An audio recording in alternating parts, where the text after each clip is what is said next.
L'homme est malade parce qu'il est mal construit.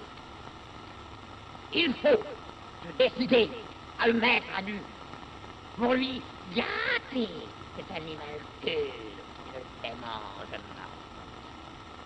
Dieu, et avec Dieu, ses organes, oui, ses organes, tous ses organes, car, tuez-moi si vous le voulez, il n'y a rien de plus inutile que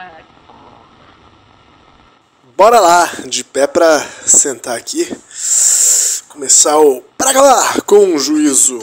Você está ouvindo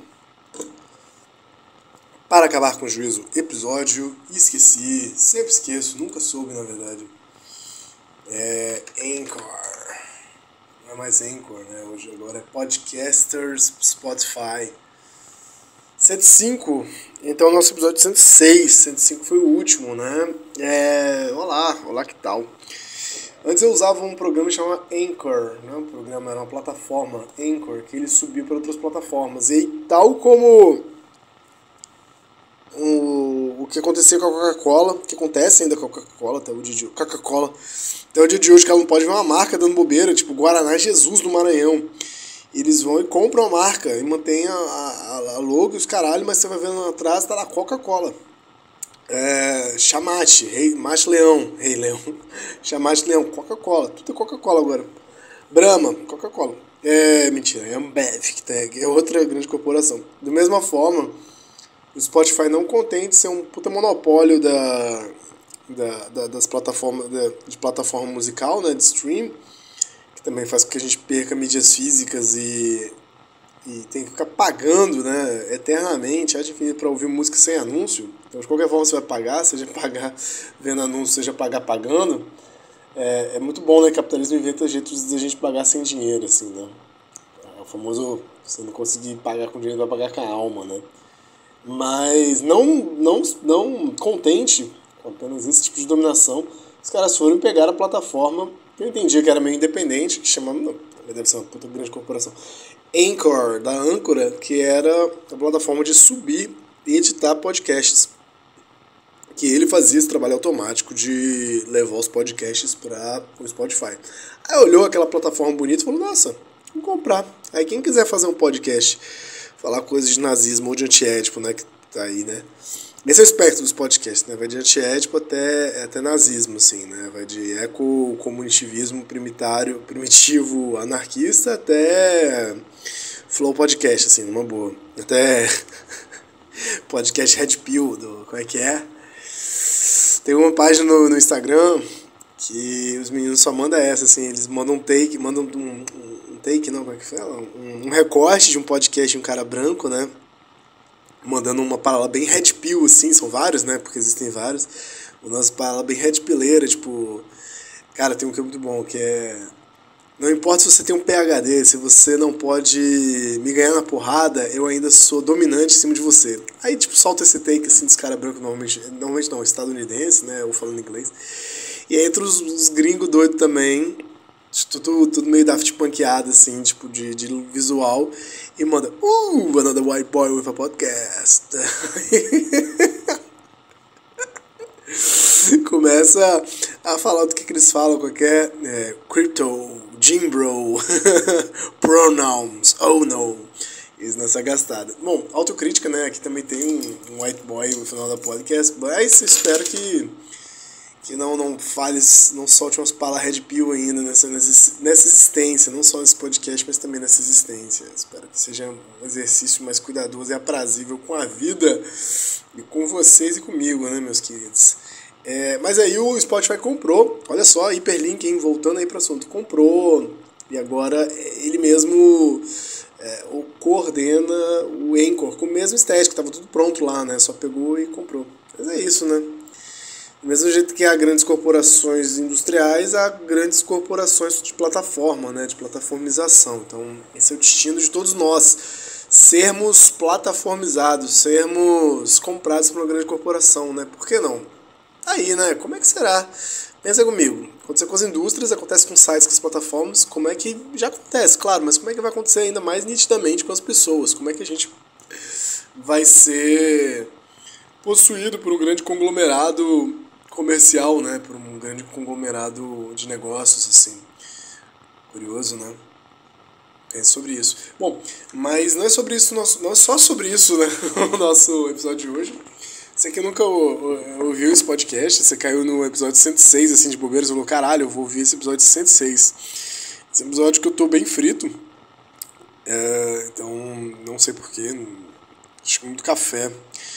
Mas esse é o Para Acabar com o Juízo, e todas as quintas-feiras, pelo menos agora tem sido as quintas-feiras, eu leio 20 minutos do Antiédipo. Só que antes da leitura do Antiédipo, e a gente já tá na página, daqui a pouco eu falo qual página que a gente tá, eu faço esse release da minha vida, dos meus pensamentos. Eu sou o Ian, e é isso, basicamente é isso. E se você quiser, como é que fala? Participar desse programa, pô, tenta a sorte. Às vezes eu convido as pessoas, mas eu esqueço de levar a sério o convite, assim. E eu tô um pouco desorganizado na vida. Tô terminando de escrever um livro.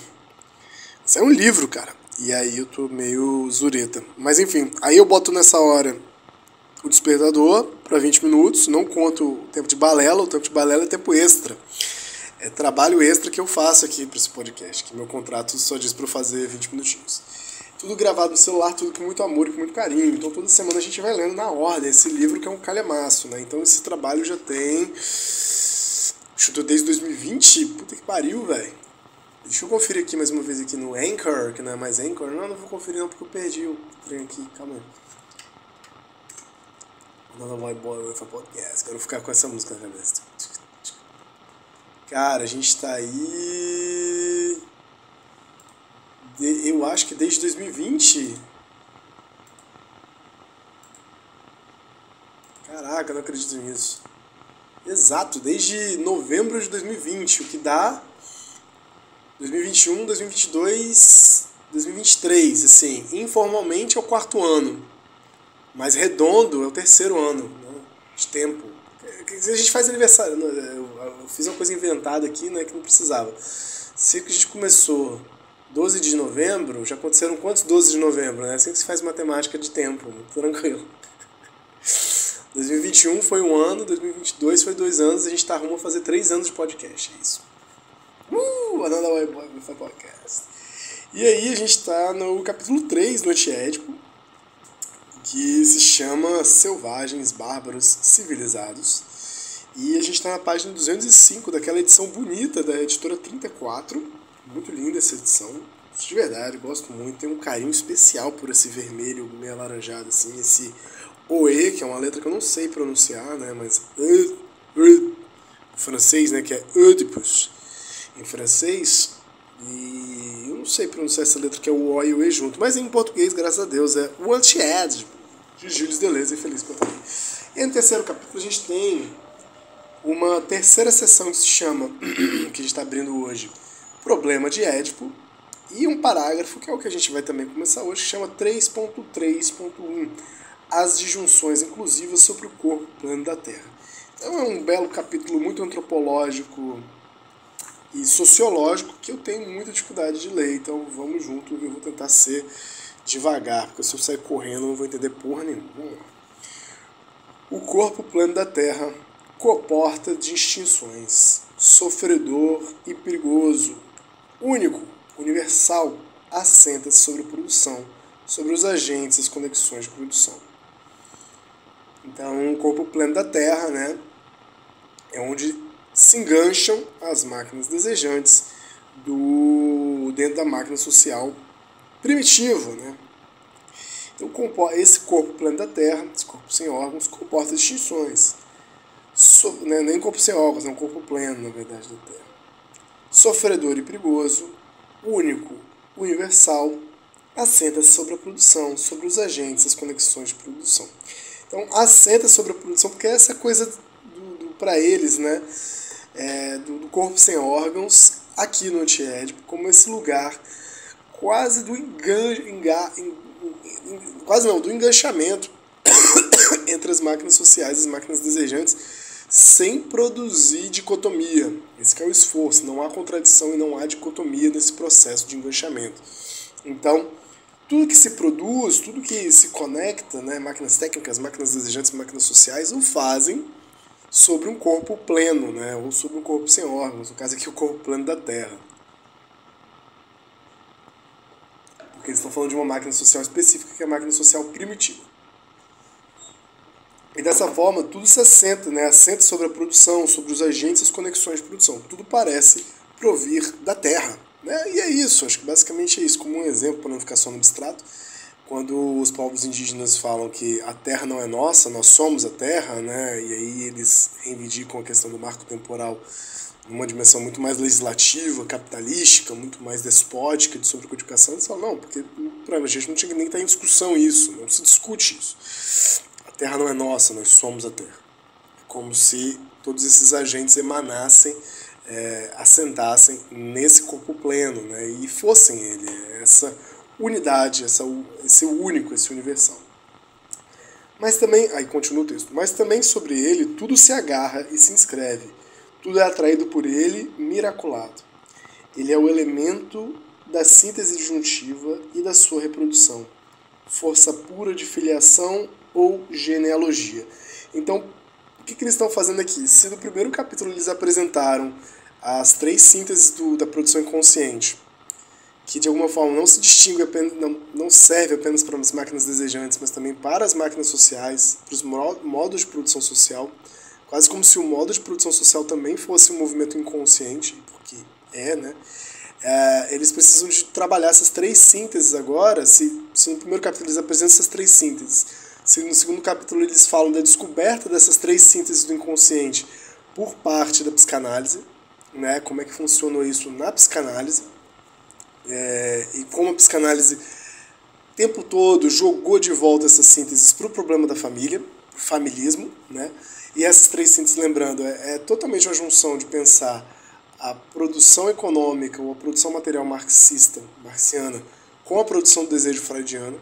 É um jeito de entender como se Freud e Marx não tivessem quase como se eles estivessem delirando, que você não precisa juntar o que Freud falou e o que Marx falou, que eles sempre estiveram falando da mesma coisa, da síntese produtiva do desejo, da síntese, né, do processo produtivo do desejo.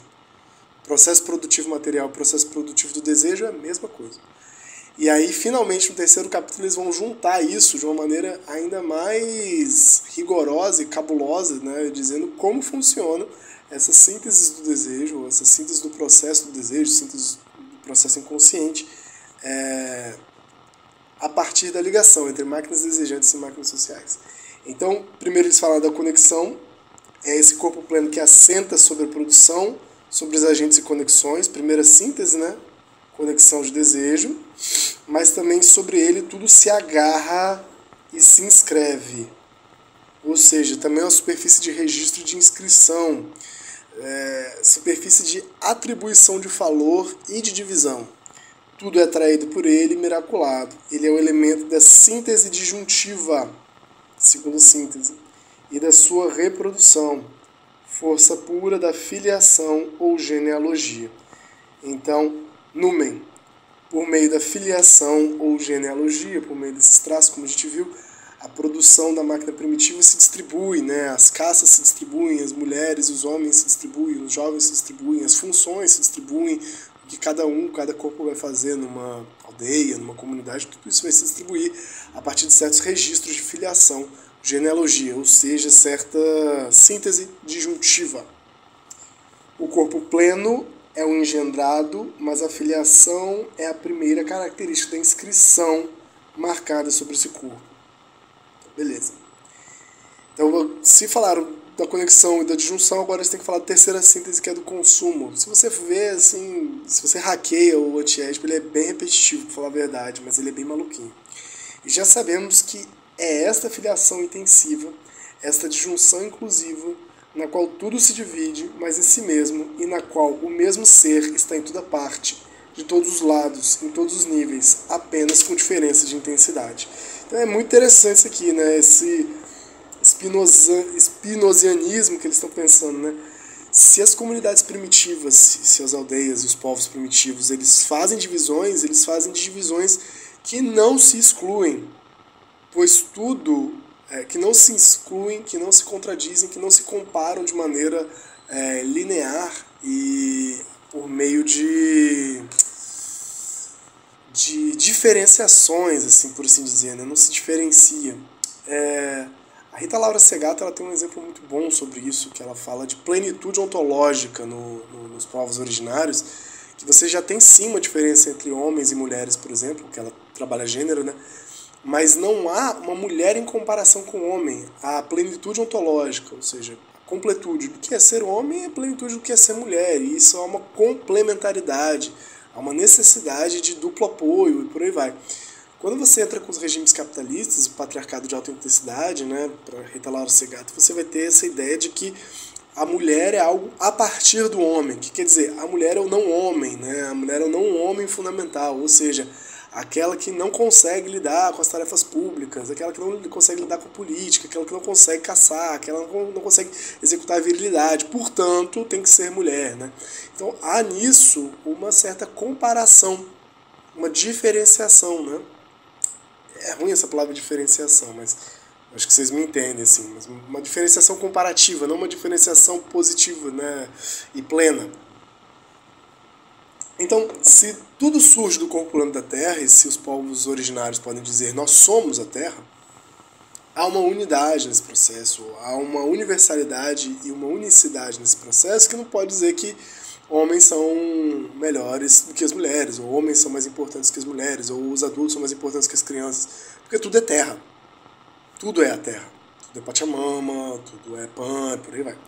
E nesse sentido, eles fazem uma boa observação. Essas disjunções, qual o nome que Deleuze e Guattari vão dar? Esse tipo de disjunção que não se exclui, né, que não faz comparação entre homens e mulheres, adultos ou crianças, excluindo, né, são disjunções inclusivas. Então, repito essa parte aqui. E já sabemos que essa filiação intensiva, esta disjunção inclusiva, a disjunção só é exclusiva quando tem um problema de ético, quando tem um problema bem capitalístico, né, na qual tudo se divide, mas em si mesmo, e na qual o mesmo ser está em toda parte. Olha que bonito. Essa é a questão da plenitude ontológica. O mesmo ser está em toda parte, de todos os lados, em todos os níveis, apenas com diferenças de intensidade. O que muda é a diferença de intensidade, não necessariamente de qualidade ou de origem. Seguindo, o mesmo ser incluso percorre sobre o corpo pleno distâncias indivisíveis e passa por todas as singularidades, por todas as intensidades de uma síntese que desliza e se reproduz. O uno está, de alguma forma, distribuído em todo o múltiplo, né? E ele só existe como distribuído no múltiplo, né? Essa é a história do N-1. E depois a gente pensa isso no Mil Platôs, que é muito mais um tratado sobre as multiplicidades. De nada adianta lembrar que a filiação genealógica é social e não biológica. Ela é necessariamente biosocial porque se inscreve sobre o ovo cósmico do corpo plano da Terra. E aí tem uns papos de maluco deles, né? O ovo cósmico do corpo plano da Terra, esse ovo de puras intensidades, né?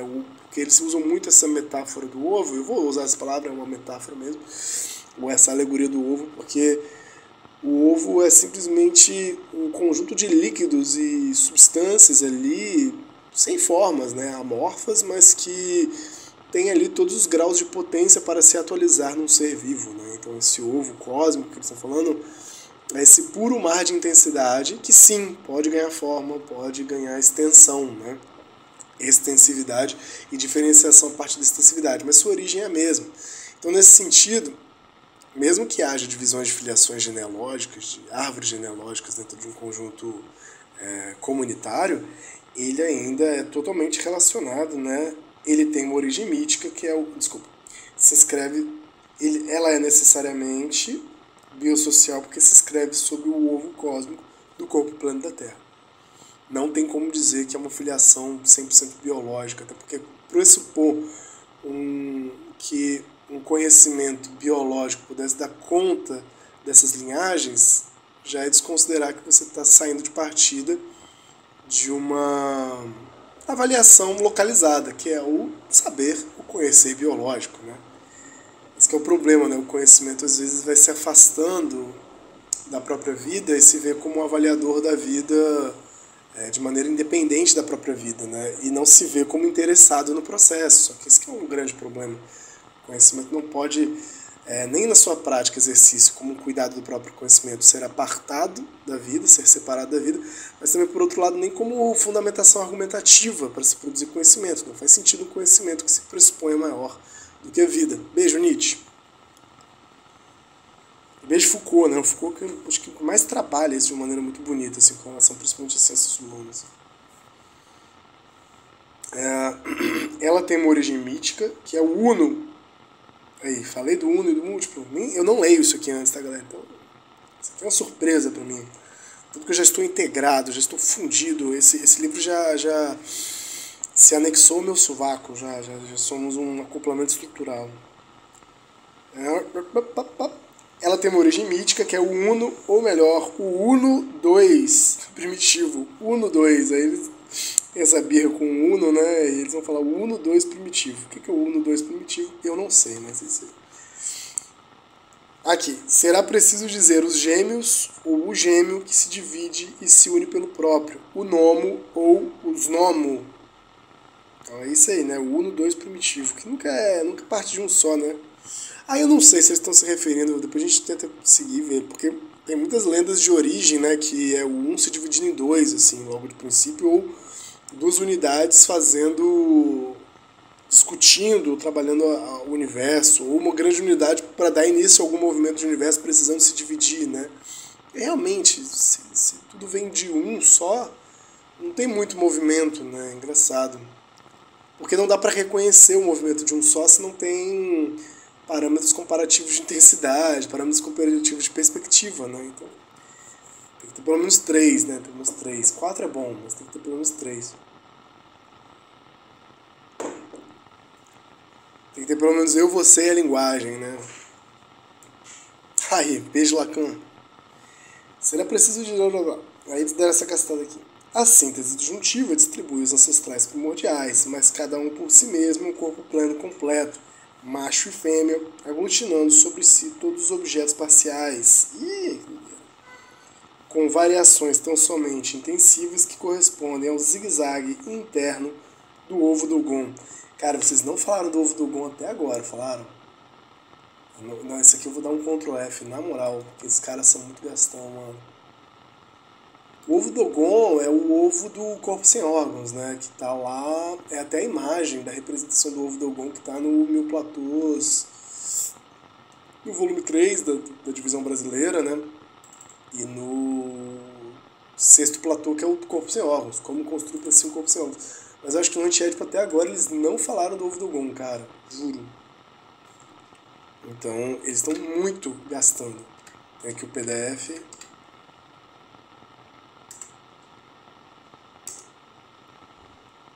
Calma. Tá na página, às vezes na frente vai ter... Não, tá, isso aqui. Pra frente eu sei que tem, mas calma aí.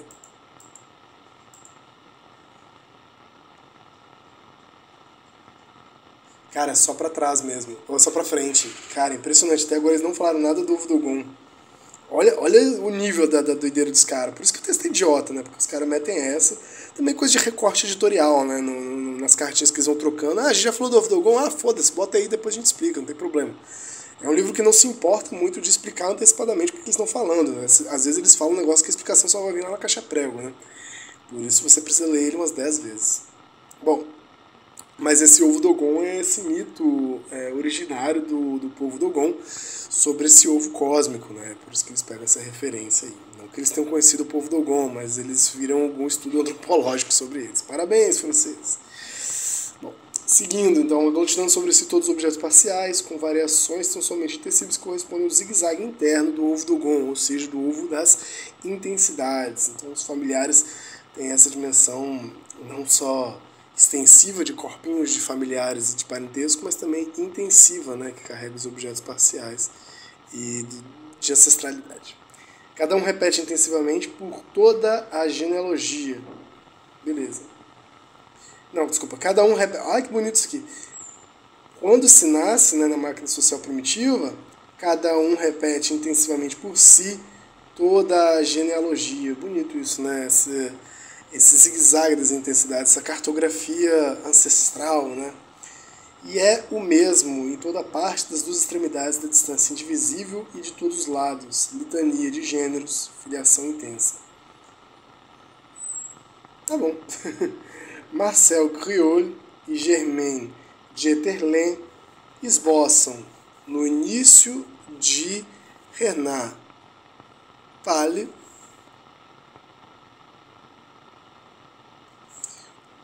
depois eu vou à nota do tradutor. Uma esplêndida teoria do signo. Os signos de filiação, signos guias e signos mestres, signos do desejo inicialmente intensivos que caem em espiral e atravessam uma série de explosões antes de ganhar uma extensão nas imagens, figuras e desenhos. Então eles fazem a teoria do signo, esses dois malucos. Então tem o Marcel Griaule, que viveu de 1898 até 1956, e Germaine Dieterlen, que viveu de 1903 até 1999, viveu mais que o Deleuze e o Guattari, autoras de Le Renard Pâle, tomo 1, Le Mythe Cosmogonique, fascículo 1, A Criação do Mundo, então Instituto de Etnologia de 65, Trabalhos e Memórias. Eu não sei o que significa Le Renard Pâle, mitos cosmogênicos, né? O mito cosmogênico, a criação do mundo, esse a ideia do despertador. Bem no momento. Então, última pesquisa, quem são esses camaradas aqui que o senhor Orlandino não deu muito trabalho de fazer. Mas é a partir dessa ideia, eu gostei dessa ideia, né? Acho que de tudo que fica de hoje é longe de uma ideia de Édipo, de que a filiação é biológica e de que a gente corresponde a uma certa ideia de pai e mãe, de que nossas representações e produções inconscientes são mais próximas de pai e mãe.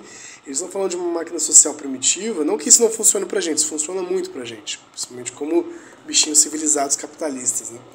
Mas como na máquina social primitiva você tem totalmente um outro exemplo, onde todas as intensidades genealógicas dos seus ancestrais te atravessam, né? Então isso é bem interessante do ponto de vista não pessoal, que vive esses cosmos sentidos não saque isso, é mais um aviso que o Deleuze e Guattari estão fazendo para nós mesmos de branco para branco. Ah, mas eu não sou branco, mas assim, felizmente você vive uma sociedade brancocentrada, né? Então é difícil, boa sorte aí, porque deve ser um sofrimento da porra, exatamente não ser branco numa sociedade tão brancocentrada. É foda, só de verdade, sem ironia alguma, sem demagogia, só lamento. Mas tamo junto. Então, diferentemente desse brancocentrismo filha da puta familista, há algo que a galera já sabe há muito tempo, que se vive a intensidade de todos os ancestrais, né? Se vive a intensidade de todos os antepassados num mesmo corpo. Isso é muito bonito, né?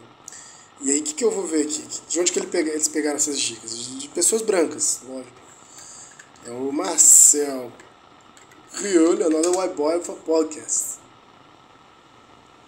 Quem é Marcel Griaule? O Marcel Griaule foi um racista, com certeza.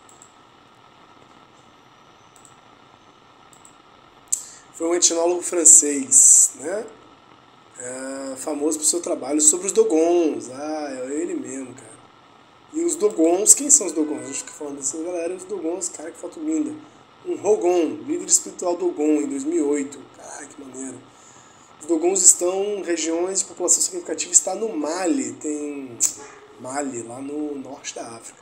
Dogons são um grupo étnico nativo da região do Planalto Central do Mali, na África Ocidental, ao sul da curva do Níger. Que foda! Perto da cidade de Bandiagara, em Burkina Faso. A população está entre 400 mil e 800 mil pessoas. Eles falam as línguas Dogon, que são consideradas um ramo independente da família linguística nígero-congolesas, o que significa que não estão intimamente relacionados com outras línguas. Os Dogons são mais conhecidos por suas tradições religiosas, suas danças de máscaras, esculturas de madeira e sua arquitetura.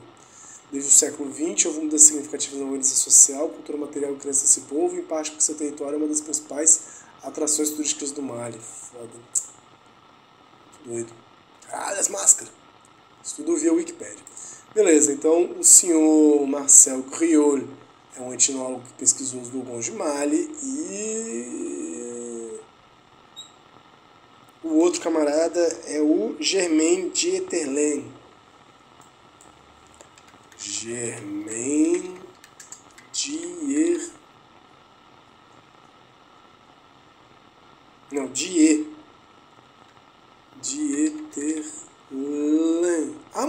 antropóloga, que maneiro. É uma antropóloga francesa.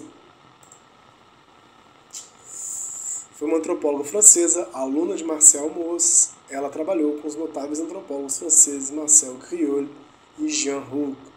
Escreveu sobre uma ampla gama de tópicos etnográficos e fez contribuições pioneiras ao estudo de mitos e iniciações técnicas, particularmente a etnografia descritiva, sistemas gráficos, objetos, classificações, ritual e estrutura social. Ela é mais conhecida por seu trabalho entre os grupos étnicos Dogons e os Bambaras do Mali. Os Bambaras são outra cultura malinesa, outro grupo étnico malinês. Tendo vivido com eles por mais de 20 anos, muitas vezes em colaboração com Marcel Griol, com quem escreveu o livro The Pale Fox. The Pale Fox é, então, agora sim, a tal do Le Renard Pâle, nada mais menos do que a raposa pálida. Porra, aí também é foda, né, cara? A galera faz uns livros. É isso mesmo, a raposa pálida, The Pale Fox. Francês é foda, né? Porque Renard, caralho, Renard, quem diria que Renard é raposa, né? Só um francês mesmo. Agora o Pale, a gente tem aquela coisa do Pale Ale, né? Do cerveja pálida, né? Cervejeiro, agora me entreguei, fui um cervejeiro agora. Mas tá aí, né? Raposa pálida. Tomo um. Vamos ver se. Quero ver se dá pra achar esse livro. Episódio mais disperso, né?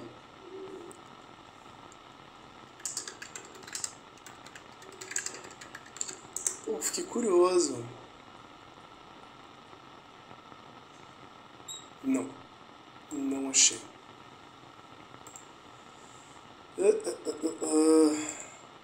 Marcel Griol, livros em PTBR. Cara, a gente tem... Cara, existe o The Pale Fox, tô vendo aqui ele em inglês. Vamos ver no Amazon, depois no instante virtual. Deus da Água, entrevista com o Gotemele. Conversação com o Gotemele, introdução às ideias religiosas dos Dogons. Legal, cara, tem as conversações com o Gotemele. Criou Tostion, Deus da Água. Legal, hein? Legal. Não tem nada em português. Impressionante, parabéns. Ó, The Pale Fox tá R$371 só em inglês, hein? Ela tá uma pichincha. Tem 3 usados por 658 também se quiser. Outros livros. Só 560 páginas. Show de bola! A gente acha o PDF, compartilha. Por fim, uma olhadinha no estante virtual. Cara, não sei nada em português, camarada. Que engraçado, antropologia, hein? Alô, Bu!